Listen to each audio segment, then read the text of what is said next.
waktu tes CPNS, karena mesti ada surat dari puskesmas, surat sehat. Pergilah saya ke puskesmas, datanglah bidan, diambilnya balon warnanya hitam, habis itu dilepaskannya, diikatnya tangan saya, bergetar jantung saya. Bidan itu anak gadis pula. Awak belum berbini. Abdul Somad LCMA, lagi cemas mencari anak gadis. Udah selesai periksa, tulis-tulisnya, dikasihnya surat itu. Dia menarik surat itu, saya pun menarik surat itu di puskesmas. Kok bolehlah difilmkan lagu yang paling tepat?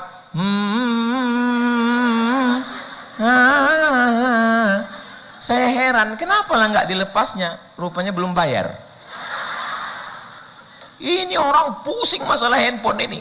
Keluarlah, apa merek yang tercanggih itu sekarang?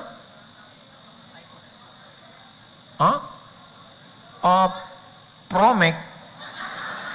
Tak dapat Promax, pindah ke Promax.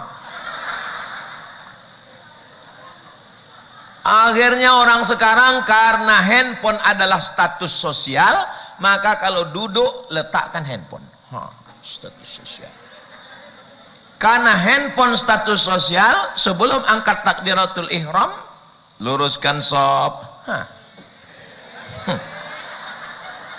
Orang nggak nengok arah kiblat lagi, nengok mak katanya. Karena handphone jadi status sosial. Apa sebetulnya yang mau kita cari hidup ini? Kebalam, jangan lupa membeli ikan. Dari bunyi sambutan salam, nampaknya jamaah belum makan. Apa kabar Bapak Ibu semua? Sehat? Alhamdulillahi Rabbil Alamin. Allahumma salli ala Sayyidina Muhammad wa ala ali Sayyidina Muhammad. Semoga kita semua mendapatkan syafaat Nabi Muhammad sallallahu alaihi wasallam. Amin ya rabbal alamin. Saya menyampaikan materi ini kurang lebih 30 menit. Nanti setelah itu kita ada tanya jawab, ada sharing dan seterusnya. Begitu Ustadz ya. Soalnya beliau nggak ngasih tahu. Jadi saya memberitahu. Hadir bersama kita tokoh masyarakat Bapak Haji Abdillah, Bapak anggota Dewan, Bapak Afif, guru-guru kita, Ustadz Dr. Sudiro, Ustadz Fadli Sudiro, Ustadz Iqbal Sauki, yang namanya tak saya sebut bukan karena saya nggak hormat, saya nggak ingat. Hadirin hadirat, mukminin mukminat, solihin solihat, muslimin muslimat yang belum berbini dan belum bersunat. Semua yang hadir ini insya Allah dimuliakan Allah subhanahu wa ta'ala. Amin ya rabbal alamin. Tema kita, makin dekat akhir zaman, makin tinggi cinta dunia. Dulu, zaman-zaman saya kecil lah, perempuan dulu belum banyak kali bertudung. Dulu orang biasanya bertudung pakai jilbab kalau udah balik haji. Dulu begitu. Ibu tahu cerita begitu tuh? Berarti udah tua. Sekarang ini orang udah banyak bertudung. Dulu orang nggak terlalu banyak mau gaya. Asal dapatnya karet bekas bungkus gula sama minyak diikat kepala, cukup. Sekarang orang mau keren, rebonding. Rambut lurus dikeriting, rambut keriting mau lurus. Mata. Saya masih ingat naik sepeda, nampak pohon di kampung saya namanya pohon bomban. Itu pucuknya itu dipotong, diteteskan ke mata. Air embun di waktu pagi bagus untuk mata, terang mata kita. Cukup. Orang sekarang pakai lensa kontak. Hari Senin warna hijau, hari Selasa pink, hari Rabu ungu. dipakai waktu tidur, lupa membuka, masuk ke dalam, akhirnya 50 lensa kontak di dalam. Ada videonya, ibu sudah dapat, nanti saya share. Dulu orang nggak terlalu pusing dengan muka, mau pergi bedak-bedak sikit udah cukup.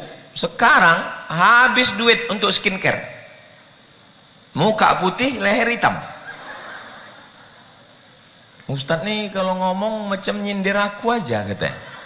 Saya ngomong nggak tahu tentang cerita ibu-ibu ini dan saya nggak dapat bocoran. Kalau kebetulan yang saya ceritakan ini sama macam yang ibu bapak alami, itu kebetulan aja. Kunci dengar cakap saya ini satu, jangan tersinggung. Ada beberapa orang tersinggung, pulang meninggal. Ada yang tersinggung? Mak, takut orang nih. Dulu orang nggak terlalu penting baju bagus, yang penting menutup aurat. Udah selesai. Sekarang shopping center macam-macam merek, dari mulai yang original sampai yang KW. KW pun pakai kelas lagi, KW 1, KW 2, KW 3. Beli online, yang dipesan lain, yang datang lain. Ini yang saya ceritakan ini betul atau tak betul? Nah, ngaku semua orang ini betul.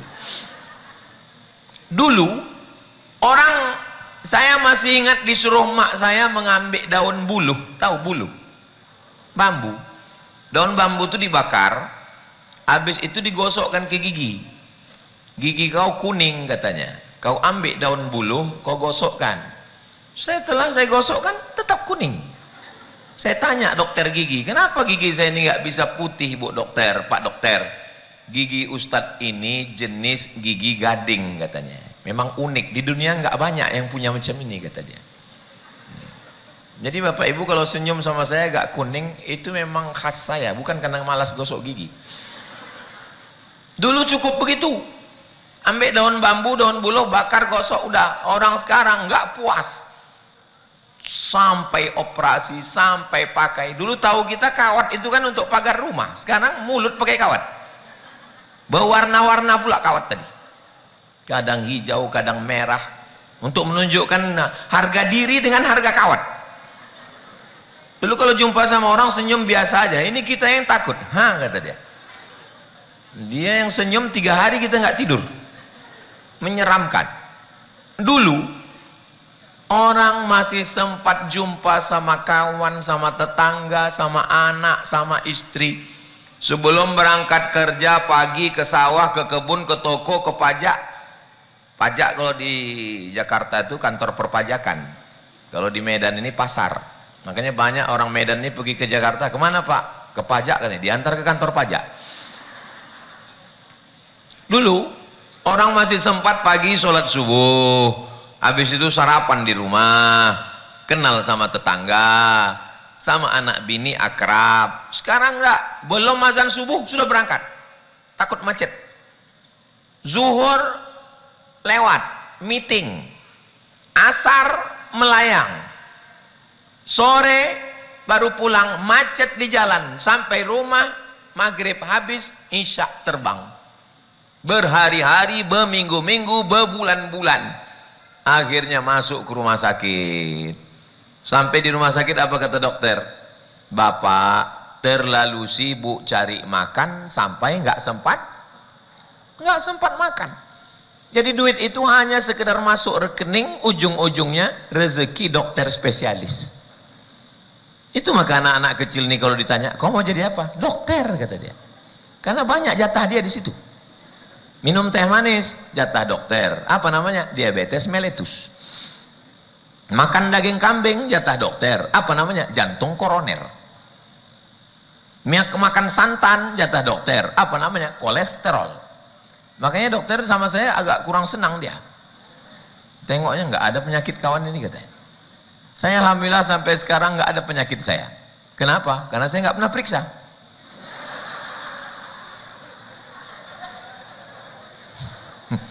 Terakhir saya periksa tahun 2008.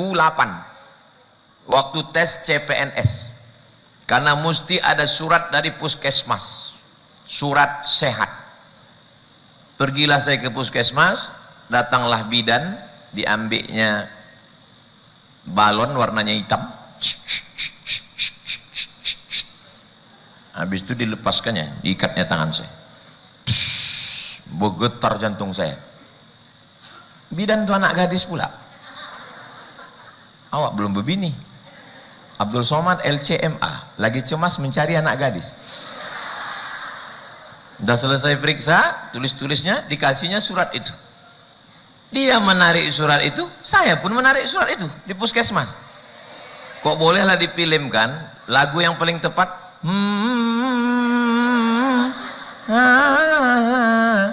Saya heran, kenapa lah nggak dilepasnya? Rupanya belum bayar. Soalnya kalau di Mesir gratis semua. Tanya Bang Iqbal itu, kami semua gratis, operasi usus buntu gratis. Setahun sekali cek kesehatan, harus bebas virus HIV AIDS. Di Mesir tiap tahun dicek, orang yang kena AIDS nggak boleh kuliah. Gratis semua. Padahal Mesir bukan kaya. Mesir susah, tapi luar biasa perhatiannya. Tempat kita, jangankan sakit, sehat pun bayar. Dulu, sekarang gitu juga. Dulu, asal ada pakai alas kaki, orang menyebutnya selop Jepang. Tahu ibu selop Jepang?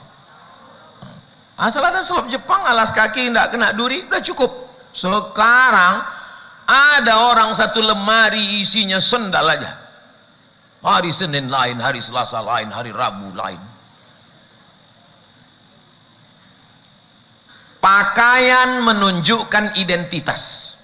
Orang ketergantungan kepada merek, branded. Ah, kami tengok Ustadz sepatunya branded juga. Ini mereknya Casio, dikasih orang. Datang orang dari Jakarta. Datang orang dari Jakarta, dikasihnya sepatu. Saya nggak pernah tahu menahu tentang merek. Saya pakai, begitu saya pakai, dipoto sama jamaah. Cerk, dipoto, dimasukkannya ke Google. Tahu Ustadz berapa harga sendal sepatu Ustadz ini? Nggak tahu aku bilang, 15 juta Pak Ustadz. Langsung balik ke rumah, saya masukkan ke lemari, saya kunci. Sampai sekarang nggak pernah saya pakai. Untuk apa mahal-mahal? Gunanya kan untuk menjaga kaki dari tai ayam.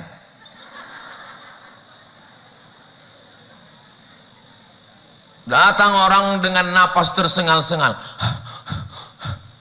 Kenapa Pak? Ada nampak Ustadz jam saya tadi di musola tempat wudhu tadi, yang harganya 100 juta itu Pak Ustadz. Jam ini kan gunanya untuk ngasih tahu waktu sholat, itu gunanya jam tangan. Tapi orang sekarang menunjukkan identitas sosialnya melalui jam tangan. Kalau jamnya murah, berarti derajat dia kelas ekonomi. Kalau jamnya mahal, VVIP, very very important person. Ini jam saya ini, lama-lama saya tengok nggak ada angka 3-nya. Dikasih tahu anak saya, Azik, Babah, ya, itu jam Babah angka 3-nya itu tanggal, kata dia. Ayo kita pergi ke tukang jam. Disangkanya mau beli jam baru. Coba kau bawakan ke tukang jam pinggir jalan itu. Bilang apa sama dia, Bah? Hilangkan angka 3 itu, buang. Hidup sampai sekarang. Fungsi jam ini kan cuma mau ngasih tahu bahwa kita sudah ngomong 30 menit. Itu aja tujuannya. Ngasih tahu bahwa waktu sholat udah masuk. Ngapain kita pusing dengan status ini? Ah, Ustadz tentang masalah sepatu, tentang jam, jangan-jangan HP Ustadz mahal. Kita cek ya, gambar anak saya. Kalau mau ngecek handphone itu kapan dibeli, tengok foto pertama, tanggal berapa. Sebentar ya. Foto pertama gambar Sami waktu beli ini, buka foto, buka 8 Januari 2024. Sebentar lagi 2027. Berarti udah 3 tahun nggak ganti handphone. Apa kita pusing? Ini orang pusing masalah handphone ini. Keluarlah, apa merek yang tercanggih itu sekarang?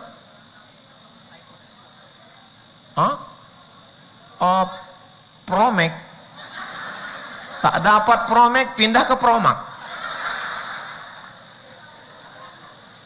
Akhirnya orang sekarang karena handphone adalah status sosial, maka kalau duduk letakkan handphone. Status sosial. Karena handphone status sosial, sebelum angkat takbiratul ihram, luruskan shop. Orang nggak nengok arah kiblat lagi, nengok mak katanya. Karena handphone jadi status sosial. Apa sebetulnya yang mau kita cari hidup ini? Makin dekat akhir zaman, makin tinggi cinta dunia. Dari ujung rambut sampai ujung gigi, sampai ujung kuku. Ujung kuku. Orang zaman dulu kuku dipotong, ini enggak disambung. Pakai selang. Dikasih berbunga-bunga, ada pula kuku akuarium. Kalau jumpa sama orang. Aku kalau nengok kuku orang panjang, satu yang kupikirkan, cemana dia cebok?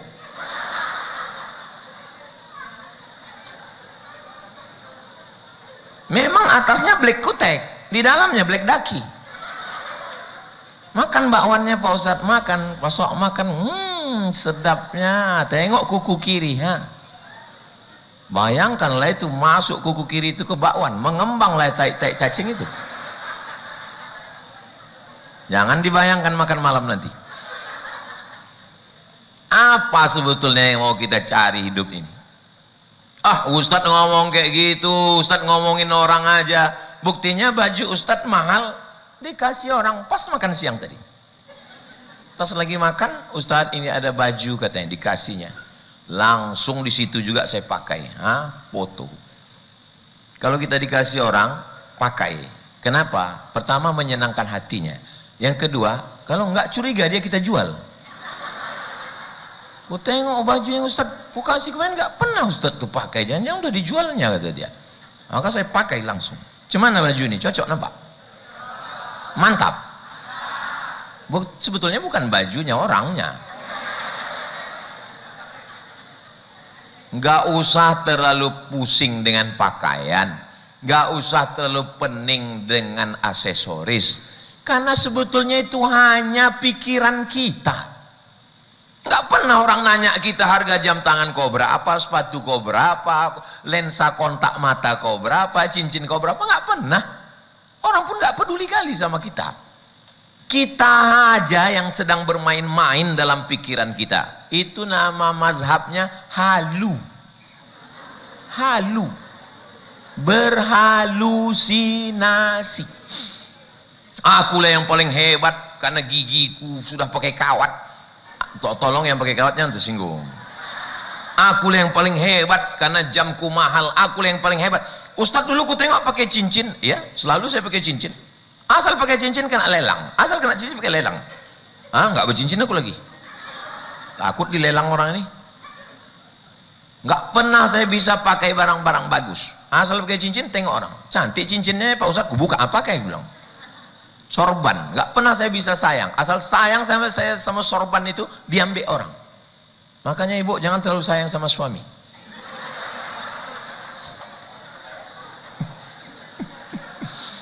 Semakin dalam rasa memiliki, semakin sedih ketika dia pergi. Boleh untuk update status besok pagi. Semakin dalam rasa memiliki, semakin hanyut dalam kesedihan ketika dia pergi.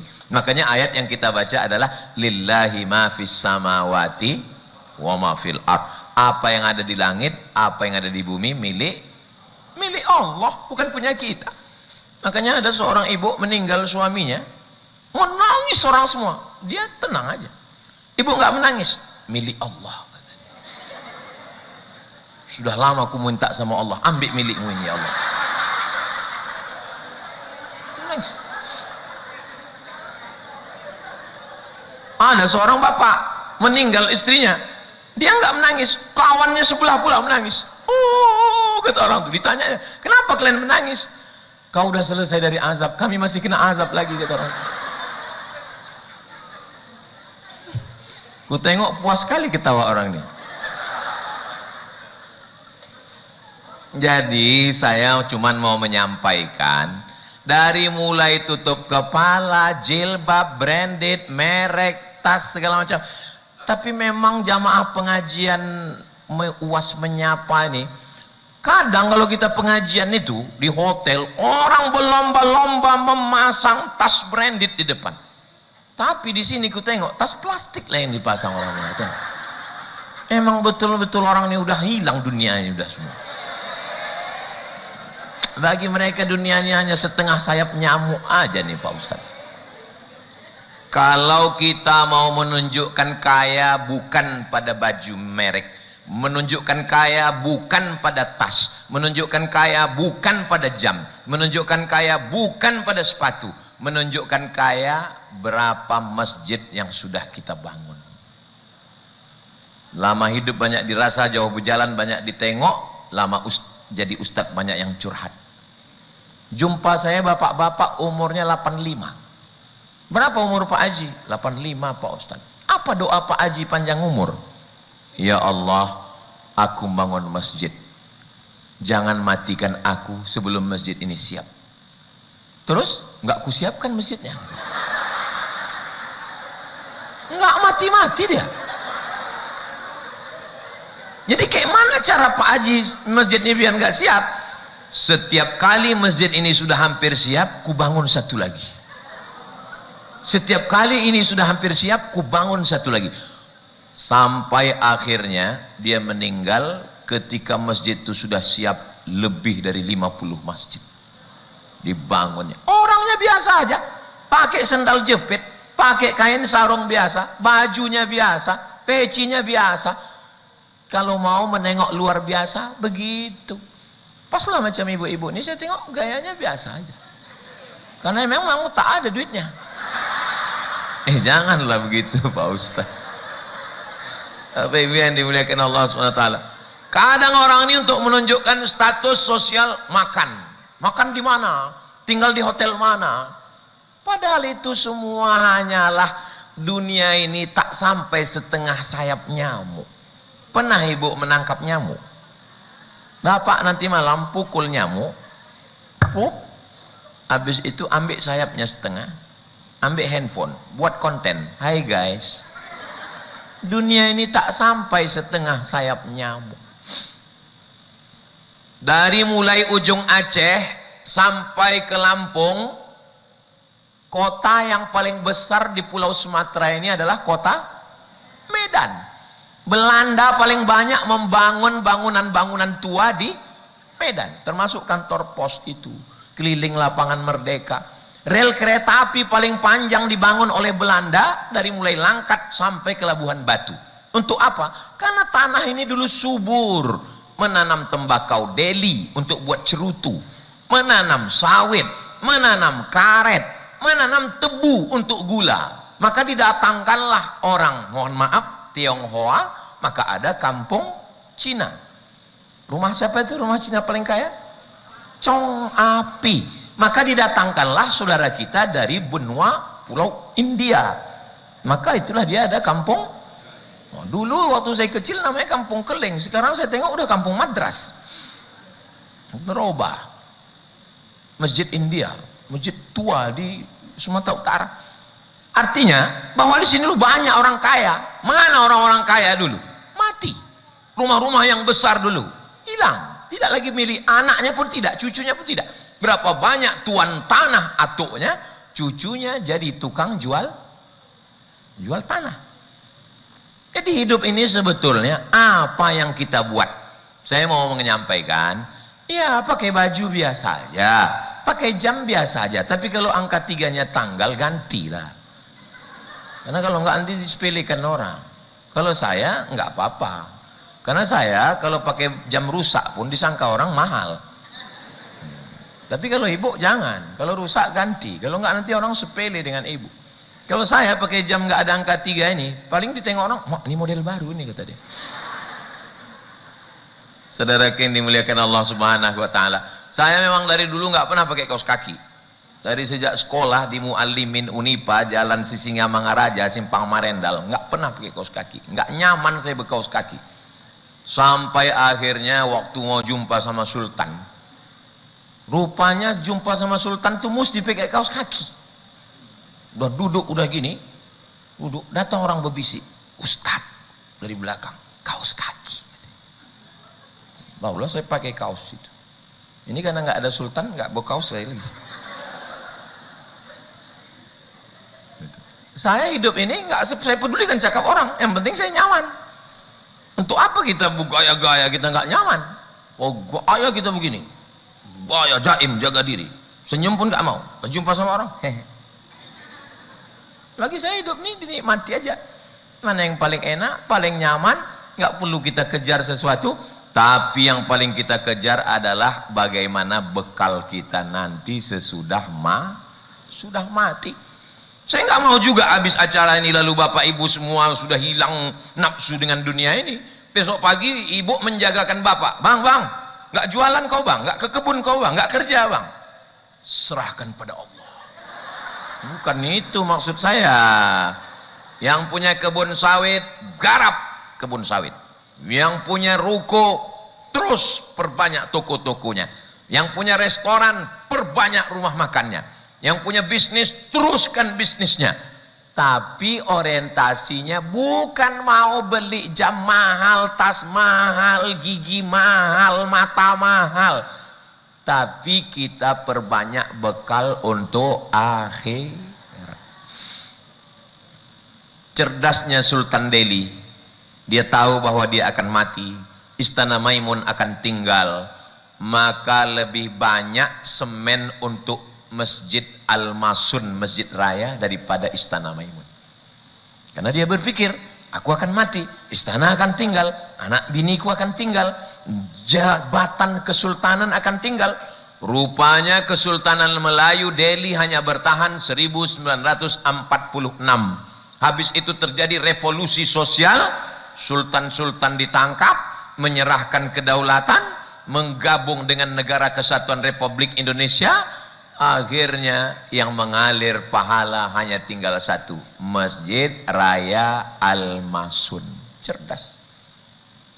Naik Presiden Soekarno 1945, 1966, Gestapo 30 SPKI.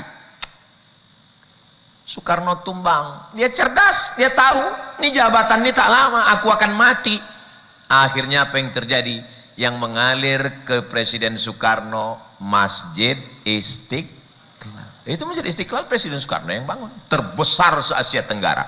Brunei, Malaysia, Singapura, Manila, Filipina, Thailand, Patanis, Thailand, Bangkok, Indonesia terbesar. Habis rezim Orde Lama, tumbang, naik Soeharto 1966, tumbang 1998, jatuh Pak Harto, 32 tahun berkuasa. Dia cerdas. Apa yang mengalir? Mengalir Masjid Muslim Pancasila. Berdiri Masjid Muslim Pancasila setiap kabupaten kota, nggak pakai kubah, bangunannya khas pakai menara Masjid Demak, tanda tangan Presiden Soeharto. Buktin pun tahu dia akan mati. Dharma Wanita ini nggak selamanya dia pimpin, akhirnya dia bangun masjid di Taman Mini Indonesia Indah.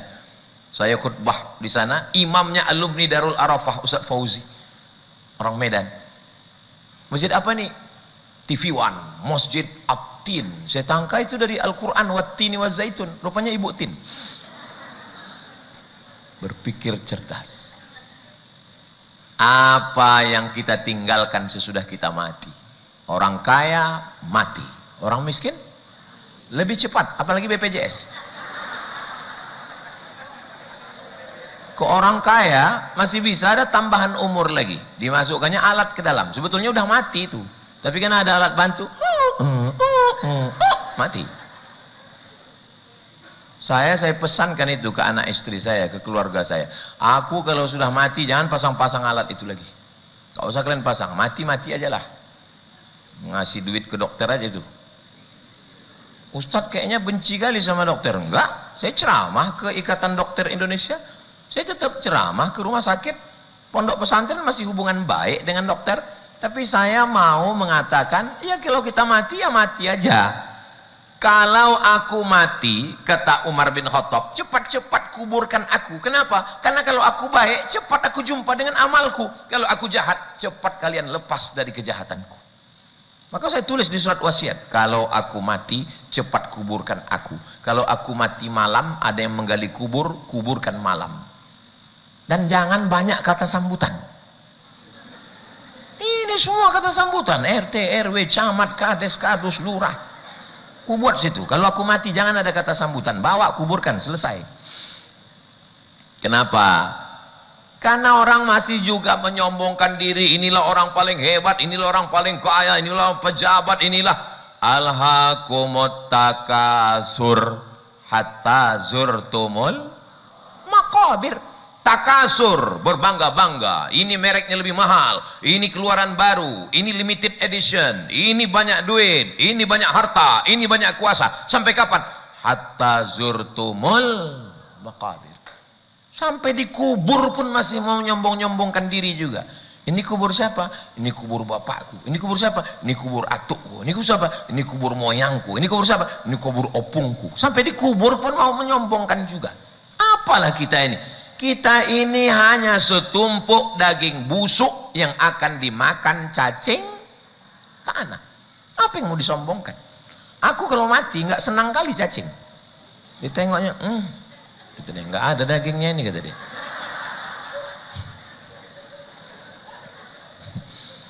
Tapi jangan gara-gara ini Bapak Ibu nggak makan. Sebetulnya hidup ini nggak berat. Yang berat itu memikirkan cakap orang. Zaman dulu kita kunci pintu, kunci jendela, duduk kita di kamar, tenang kita, nggak kita dengarkan cakap orang. Zaman sekarang kunci pagar, kunci pintu, kunci jendela, masuk kita ke lemari, tetap juga nggak tenang. Kenapa? Kita di komen orang, Facebook, Instagram, TikTok, grup WhatsApp yang paling banyak serangannya. Makanya saya di handphone saya ini nggak banyak grup, satu grup aja, grup tim untuk ngurus jadwal.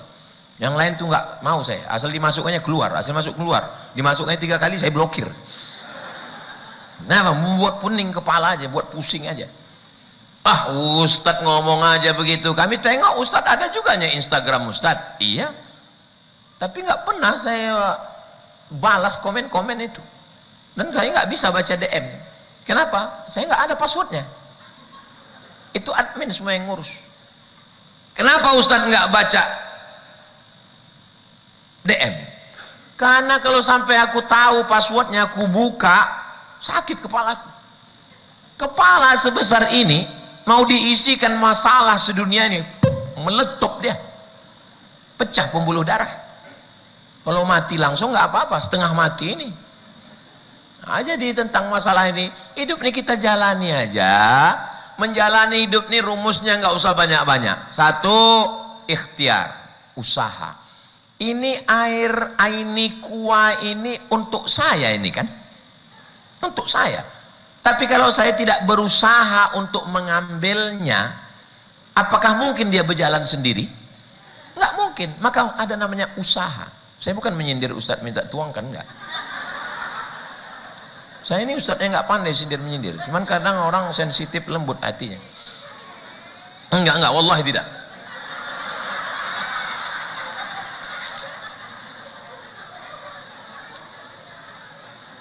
Pertama, usaha. Nah, itu bukti usaha kita dikabulkan Allah. Setelah kita berusaha, kita berdoa. Jangan kita gara-gara usaha kita itu, enggak. Berdoa kita. Berdoa. Jangan lagi, ini sekarang banyak orang nggak mau lagi berdoa. Assalamualaikum warahmatullahi wabarakatuh. Assalamualaikum warahmatullahi wabarakatuh. Kok nggak berdoa? Ah, yang semalam aja belum makbul. Kok nggak berdoa tadi ku tengok? Aku doa aja. Cepat kali kau berdoa. Apa yang kau bilang? Macam kemarin ya Allah. Apalah orang ini. Saya sampai tadi zuhur, asar, jamaah takdim masih berdoa. Kenapa? Karena doa itu adalah simbol kerendahan hati, kerendahan diri di hadapan Allah.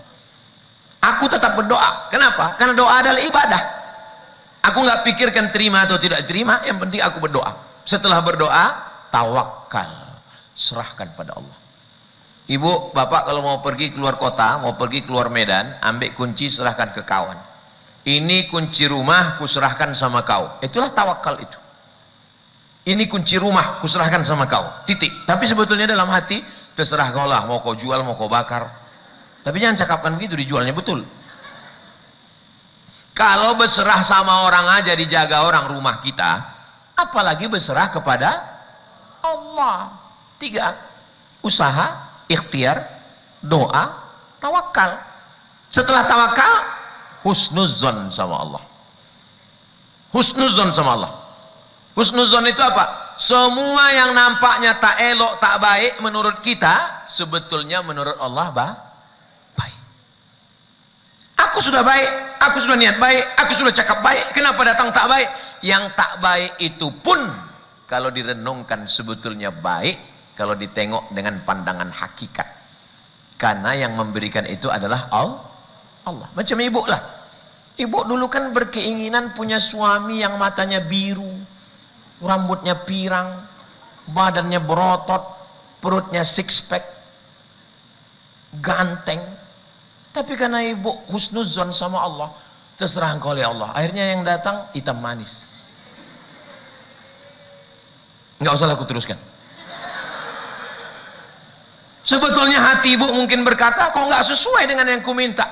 Tapi kalau dipandang dengan pandangan hakikat, itulah yang baik menurut Allah. Betul Pak Ustadz. Cobalah bayangkan kalau dikabulkan Allah macam yang ibu minta itu, rambutnya pirang, matanya biru, putih, tinggi. Apa nggak stres ibu memikirkannya? Betul Pak Ustadz. Dengan yang lakiku ini, terserahlah ya Allah. Mau ambil lah. Mau hilang pun tak apa-apa. Betul tak Bu? Betul kata orang ini. Pertama, usaha. Yang kedua, doa. Yang ketiga, tawakal. Yang keempat, husnuzon. Yang kelima, ini yang paling berat, ridho.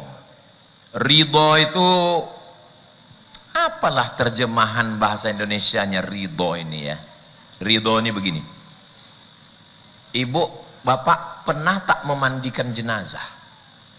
Waktu air disiram, air itu dingin, diambil tisu, diikatkan kain putih ke kayu, dikorekkan ke telinga, dikorekkan ke hidung, ada jenazah itu melawan. Itulah ridho. Ridho itu artinya tak melawan lagi. Tak melawan lagi karena sudah puncak dari pendekatan kita pada Allah adalah ridho. Makanya yang diundang Allah untuk balik menghadap Allah itu orang yang ridho. Ya ayyatuhan nafsul mutmainnah, wahai jiwa yang tenang. Tenang macam orang mati. Irji'i ila rabbiki radiyatan ridho. Kita dulu ridho, baru mardiyah.